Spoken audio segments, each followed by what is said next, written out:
যে খবরের দিকে নজর রাখবো, প্রচারে গিয়ে ক্ষোভের মুখে পড়লেন প্রতিমা। পথবাতি থেকে শুরু করে পানীয় জলের সমস্যা নিয়ে প্রার্থীকে অভিযোগ করলেন সেখানকার বাসিন্দারা। জয়নগরের তৃণমূল প্রার্থী প্রতিমা মণ্ডল, তাকে ঘিরেই একাধিক অভিযোগ। বাসিন্দাদের সমস্যার কথা শুনলেন তিনি।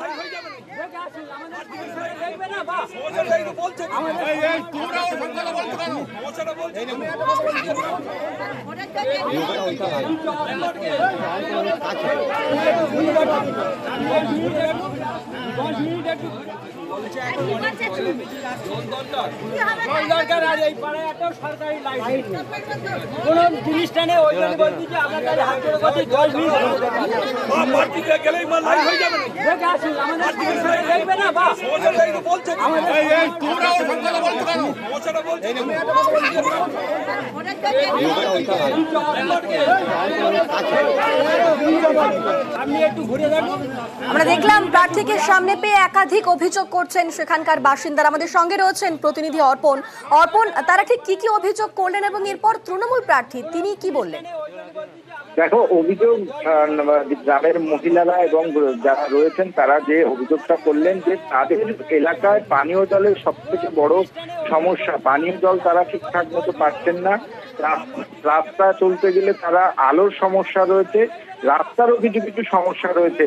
যেহেতু প্রতিমা মণ্ডল তিনি এই গ্রামের প্রচারে এসছেন, প্রচারে আসার পরেই কাছে প্রার্থীকে পেয়ে এবং তার সঙ্গে রয়েছেন জয়নগরের বিধায়ক বিশ্বনাথ দাস, দুজনেই ছিলেন এবং সেখানেই গ্রামবাসীরা তাদের এই অনুযোগ আকারে বলা যেতে পারে যে প্রার্থীর কাছে রাখেন। যদিও এই অভিযোগ জানাতে গিয়ে কিছুটা ক্ষুব্ধ হয়ে যান এলাকার বিধায়ক বিশ্বনাথ দাস। তিনি বলেন যে সমস্যার কথা শুনেছেন এবং পরবর্তীকালে তার সমাধান হবে। যদিও এলাকাবাসীর যা যা সমস্যা ছিল, দীর্ঘক্ষণ প্রতিমা মণ্ডল তিনি দাঁড়িয়ে থেকে সেখান থেকে এলাকাবাসী যে মানুষ তারা অভিযোগ জানাতে এসছেন তাদের অভিযোগ শোনেন এবং তাদের অভিযোগের ভিত্তিতে তিনি জানান যে জনপ্রতিনিধি যারা সবসময় মানুষের সঙ্গে থাকে তাদের কাছে সমস্যার কথা তারা বলবেন। এলাকায় প্রার্থী এসছেন, তাদের কাছে তাদের যে চাওয়া পাওয়া সেটা বলাটা স্বাভাবিক বিষয়। এই বিষয় নিয়ে আমরা আগামী দিনে এই সমস্যা যাতে মিটে যায় সেদিকে আমরা অবশ্যই সমাধানের আশ্বাস তিনি দিয়েছেন। বিক্ষোভকারীরা তারা কি অভিযোগ করছেন সে অভিযোগ একবার শোনাবো দর্শক।